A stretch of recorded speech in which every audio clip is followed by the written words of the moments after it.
Sawa na ang bayan ko sa magnanakaw na tapo.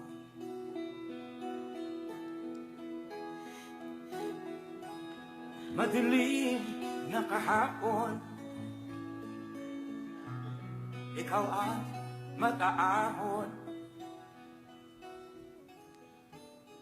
Please be seated.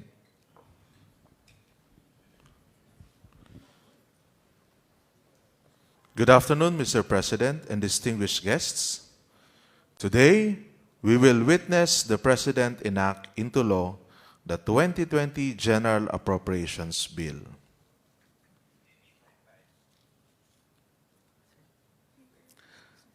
May we request the President to sign Republic Act 11465.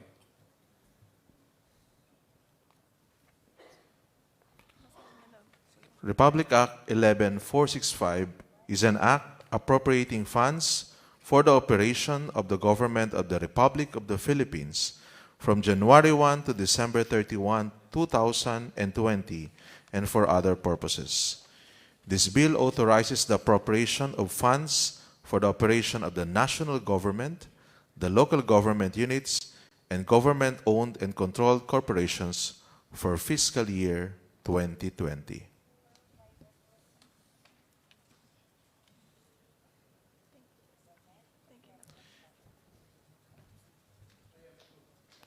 Thank you, Mr. President.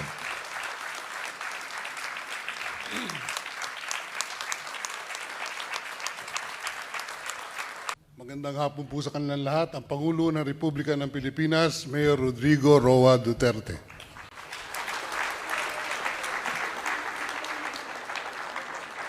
Kindly sit down. Maraming salamat po sa inyong lahat. I have here a prepared speech. I may or I may not read it for there's a more overriding matter that has to be taken up today. Basahin ko na lang muna siguro. Nakakahiya naman sa gumawa nito. Pawis rin ito.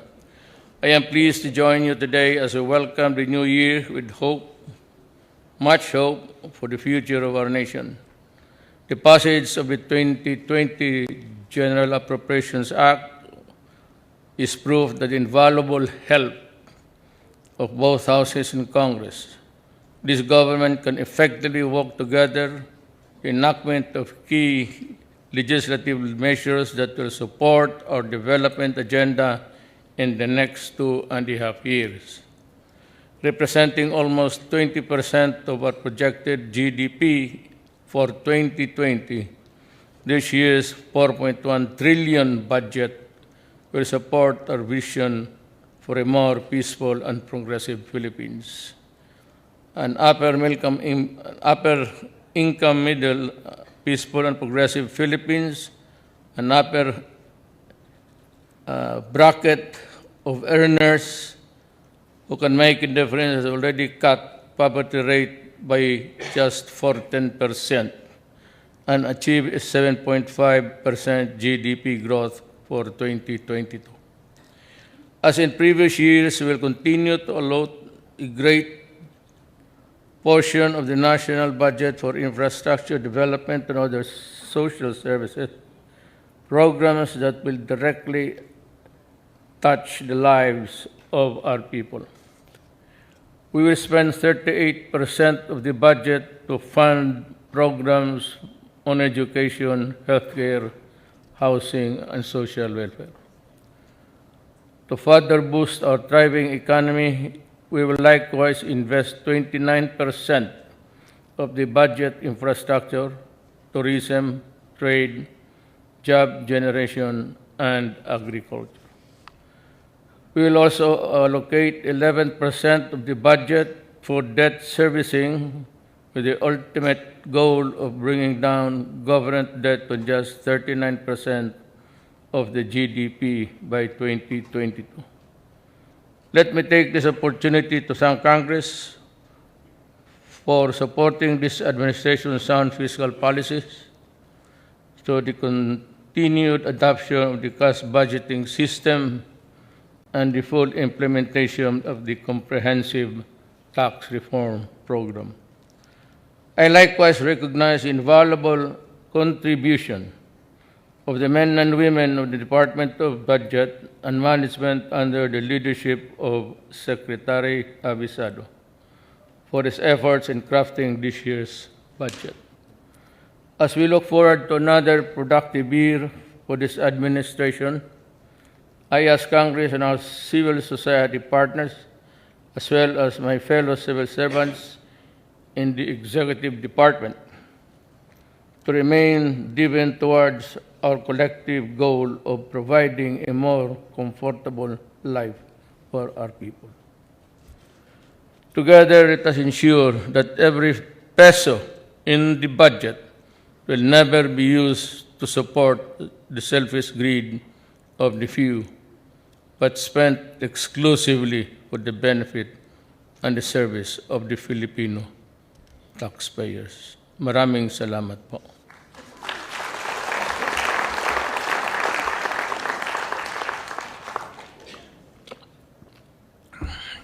I do not have to belabor the point.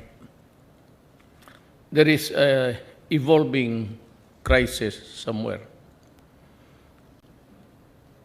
We do not know what would be the end result of this crisis. It could lead to a protracted war. It could be a wide-scale strike. But whatever it is, we Filipinos are really in grave peril. We have so many millions, nearing 3, I think, of Filipinos working mainly in the Middle East. Kinakabahan ako.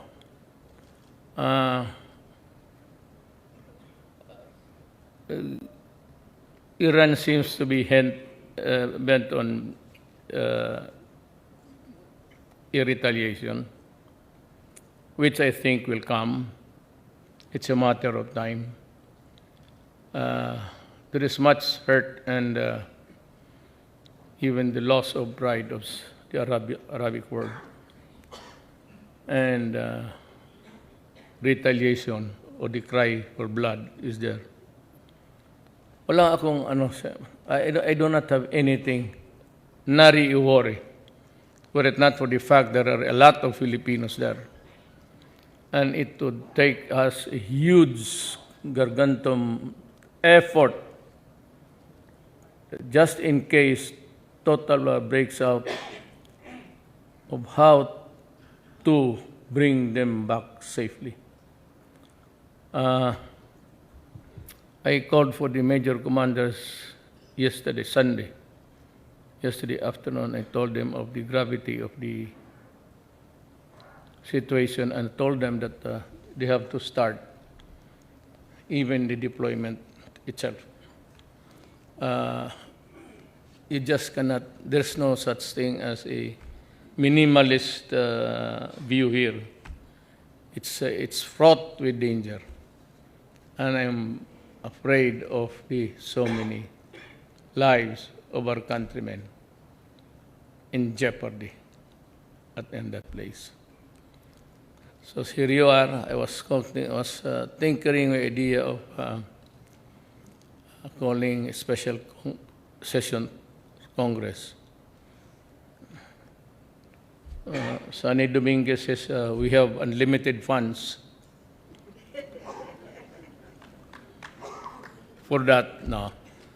He says we had the money. If it spells the difference between the life and death of Filipinos, Sonny Dominguez says we have the money. We will buy, borrow, steal. Nakawa natin yung Central Bank mismo natin. Well, if we have to do it, we will do it. But since you are all here, my dear colleagues in government, I was once a congressman. We never had this kind of problem. Or it was all politics and who was going to be the next what. Yun lang ang worry namin. But ngayon, I suggest that Congress, even for about, no lang, bahala kang 1 or 2 days, discuss the problems, the ramifications. But I don't know where you want to put the money. Ako, ayaw ko. But if there's a thing that would need on standby, that that the government can get immediately, source it from where, so that we can use the money immediately. This has to cut across accounting rules and all of that. I said, ako, ayaw ko.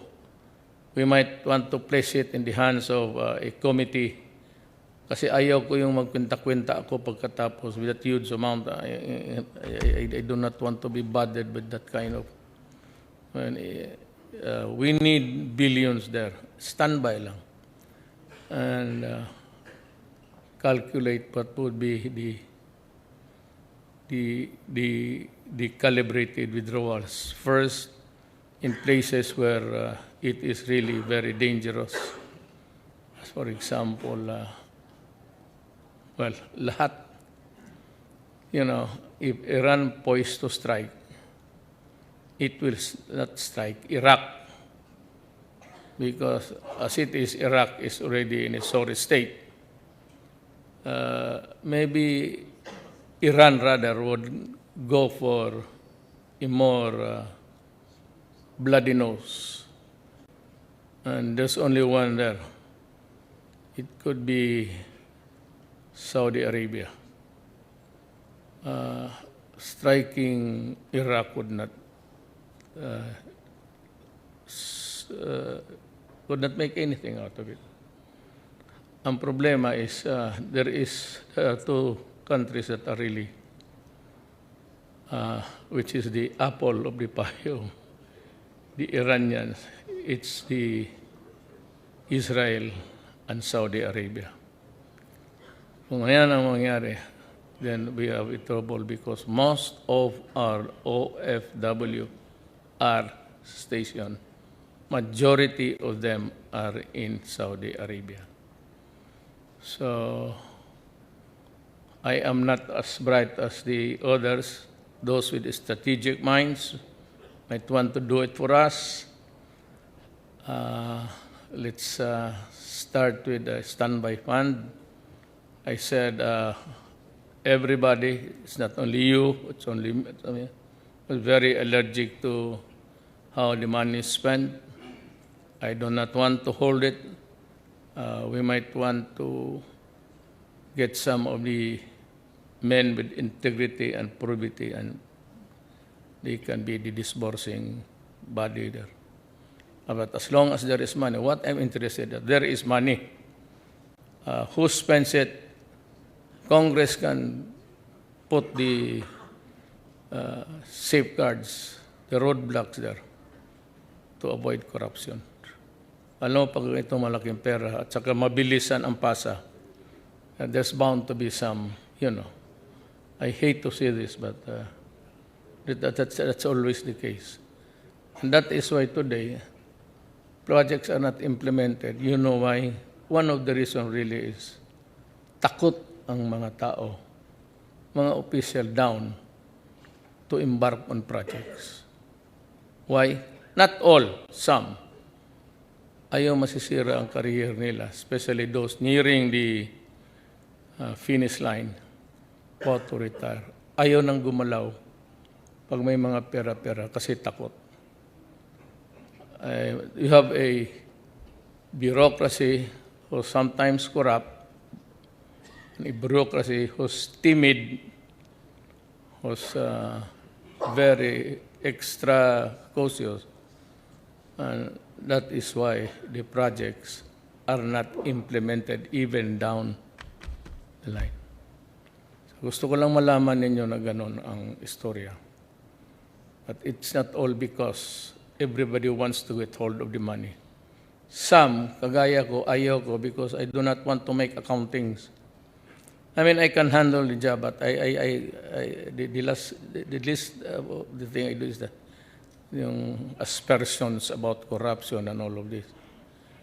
I would rather that you have the power to do it. If you really want to do it, create a committee, make an oversight kaagad, a congressional oversight, so that everything will be okay. But we need the money, Sunny. I need it within the next, before it actually starts. And there's another thing there. I do not think the Hormuz Strait and the narrow road there is capable of protecting Filipino sailors. Every now and then, though in small numbers, you hear a lot of Filipinos being, well, most of them are eventually freed, but some are killed. Few of them. We do not have any protection in that part of the.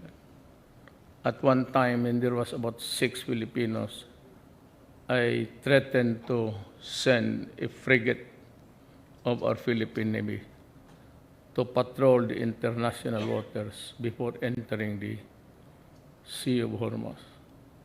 And same, we have to show to the people everywhere that we cannot be the whipping boy in this part of the country. Kaya ako sabi ko, if I send, and you say the pirates, never mind about human rights, that's bullshit. You blast them to death. Any pirate there that you find, that's what I ordered the Philippine Navy in the southern part of our country. Do not waste your time, or do not. You have a bleeding heart, get out. I need men who will kill. Because today, that is really the mantra. Kill, kill, kill, kill. They kill for whatever reason. They blow churches, they blow mosques. There's nothing sacred anymore. So, they blow crowds, they blow congregations and all. So, it's about time that we wake up from this long stupor of. I know Christianity is a very passive, but you cannot eat it and still be healthy. Number one, about the priest cannot help us. In our hour of need, it is only the Filipino people. No, without meaning to offend anybody. It's ours and ours alone. And they have to stop treating us like doormats or shit. They have to stop it. And for the remaining 2 years of my time, I will not. Be it the Communist Party, be it the terrorists, be it the drug lords. I am sorry for them. Let us talk after my term. Let us talk where they would hang me. I'd be glad to. After all, it's only once.